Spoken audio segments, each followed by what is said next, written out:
Hello friends and gamers, my name is Jinx and welcome to Operation Hats, July 1937, turn number 3 for the Italian Empire.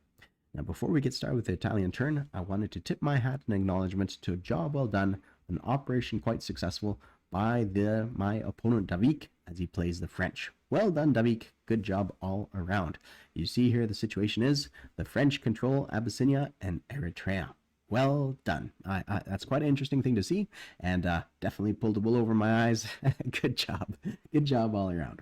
So I'll tell you what happened. So on turn number 1, the Italians captured Abyssinia. We went in there earlier than I would have liked because, because the French and the Russians were starting to stack up Abyssinia quite strongly, and I thought if I wouldn't take them out turn 1, then they're just going to progressively get stronger and stronger. So I went in turn number 1, successfully quelled any operations there, any Abyssinian forces there, and on turn number 2, thinking it's a successful mission, we withdrew our 2 forces here to Italian Somaliland. Now, unbeknownst to me, there is an inclusion in the rule there saying at the conclusion of this fight, whether the Abyssinians win or the Italians win, the French can continue fighting in these 2 territories. And this is an interesting development because any territory that the French pick up prior to the war breaking up will automatically stay with Free French. So that's why this matters, because now all these units for sure become Free French. There's 2 units here for sure, and who knows what other units will show up in the subsequent turns. There's definitely a medium bomber here adjacent, plus an extra mountain brigade, and you might boost up this militia, and suddenly you see an outpouring of French resources into East Africa. And why this matters in the larger sphere of things, of course France might be a little bit weaker, but it matters because they can come to the rescue of Egypt if that comes into the picture. The Italians might not be able to grab Egypt because by the time they get nearby, the French will be just pouring their forces up north, and especially if there's a capital established, say in Abyssinia or something like that, it's a matter of time before all these resources start pouring northwards, and it definitely makes things a lot harder for the Italians in this theater. So well done. I didn't understand what you're doing there with putting some land forces in French Somaliland, but and a medium bomber, but it makes all sense now. Well done. I do appreciate a skillfully pulled maneuver. I hadn't realized that, and henceforth I will. So that's one of the interesting things. So I'm not too well versed in this game. There would have been a time in the past where I would have said I'm one of the, well, perhaps this is arrogant of me to say, but I would have thought I was one of the top players to play this game. But with a couple children in the mix and life and married life and all this other stuff, being familiar with this game is not my top priority. So that's kind of situation there, but nonetheless, part of it's laziness too, right? You get familiar with the rules and a certain rule set that you read or learned to play years ago, and you don't keep up with things, and I don't know if this is a new thing or old thing, and I just never caught it. So well done altogether. I think I can definitely admire a very successful mission here. All right, let's move on to the Italian turn, but I guess there's one thing we need to do for a little housekeeping is roll for recruitment. So for the French, we forgot to recruit, for the Nationalists, we forgot to recruit. I'm going to roll a dice over it down the chute here, and I believe it needs to be a 7 or less, and we've succeeded on that number with a 3, so we are going to put let's say an infantry in Eastern Andalusia, I think. Yeah, Eastern Andalusia seems to be a good spot for it. And in light of that, we're going to start our build chart here. So we had 10 bucks to spend. Now, the situation is quite grim for the Italians, and I wish I didn't have to pour this income to the Nationalists, but this is a scoop here. I'm not happy with the situation here, and we need to kind of end that as quick as possible. I know we could probably bide our time and hang out, but I wouldn't mind seeing the Germans have a little bit more resources a little earlier on. So I'm going to gamble some stuff and sacrifice all my units on the German turn for a large attack into Catalonia. And the best bang for my buck, the best chance of winning is sending them an anti-aircraft gun.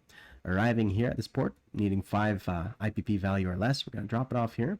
And my hope is if we can wipe out the Air Force, I think we have something like a 60% chance of winning, 55, but it's going to be a gruesome, it'll be a slugfest. I graphed it all out by my math here. It's going to take us 7 rounds, and it'll go down to the wire at the end of the day. But winning or losing, we will, it'll reset the battlefield to some extent.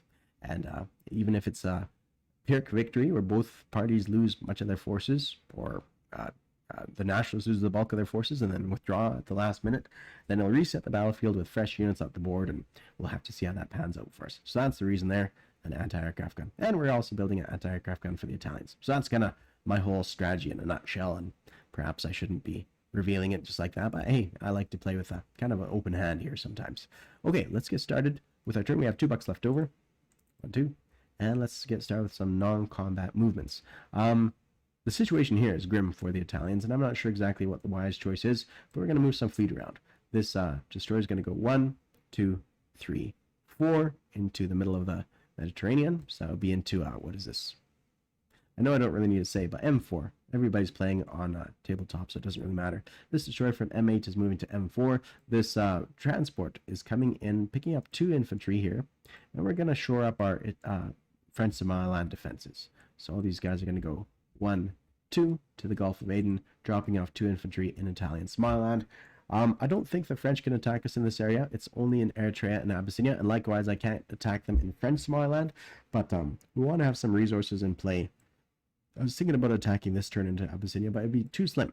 I'd have basically 3 pips against his 4 pips. So it'd be quite the slim battle there. Difficult to win that thing.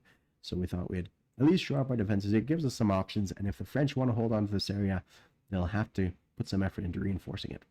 Okay, we're going to move our motorized perhaps up into here, and the regular infantry is going to come to Cyrenaica because that seems the right thing to do at this point. I think, anyways.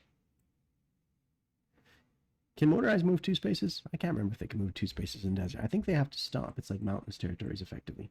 I think we're going to do that. Something like that. As for our submarine over here, we're going to kind of send it on a mission 1, 2,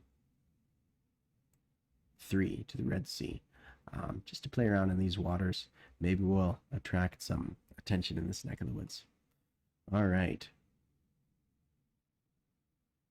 Maybe. We always have options. Our Air Force here, I kind of hemmed and hawed about what to do with them. I'm going to bring them to this neck of the woods here. That way we're in range to go over to our situation here. Let's see. 1, 2, 3, 4. I can't get all the way to Italian Somaliland, so we park ourselves here. Gives ourselves options. We're still, I think the Italians are going to be out of the fight for future, and so this gives us some options to plan where we want to go. And we're going to move 1 infantry from Rome up to northern Italy. And that'll about do it. I think that's about it. So we're going to send our Lend-Lease over here to this minor shipyard, which can receive $5 worth of units. And this anti-aircraft gun we're going to put way up north in northern Italy. And what else do we got for us? I do believe that's about it for in regards to all my units on the board here. Yep, I do believe that's it. So we're going to give ourselves the $10 here. Bring us up to a total of 12. We've got our unit on the board here. I think that's about it. So let's turn our attention to the tech chart and roll for some tech. So the Italians are on the board with improved construction. They need to roll a 7 and up to succeed. Let's see if they're successful on round 3. They've got 50% of the rolls so far, and we just failed with a 5. So it happens, right? You know, we're below 50% now. So what can we say? All right, and I believe that about does it for the Italians. I'm gonna tuck that there for now, and I believe that concludes everything. Thank you all for watching. Sorry it's a little boring, but I'm sure it'll get heated up here in a minute. Talk to you later. Cheers.